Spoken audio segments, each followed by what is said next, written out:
मेरी झोपड़ी के भाग आज जाग जाएंगे, राम आएंगे, राम आएंगे, आएंगे, राम आएंगे, राम आएंगे, आएंगे, राम आएंगे। मेरी झोपड़ी के भाग आज जाग जाएंगे, राम आएंगे, मेरी झोपड़ी के भाग आज जाग जाएंगे, राम आएंगे।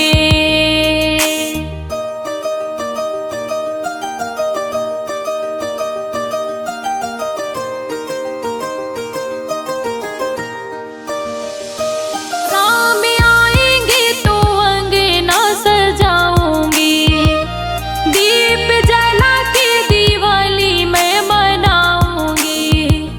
राम आएंगे तो अंगना सजाऊंगी, दीप जला के दिवाली मैं मनाऊंगी। मेरे जन्मों के सारे पाप मिट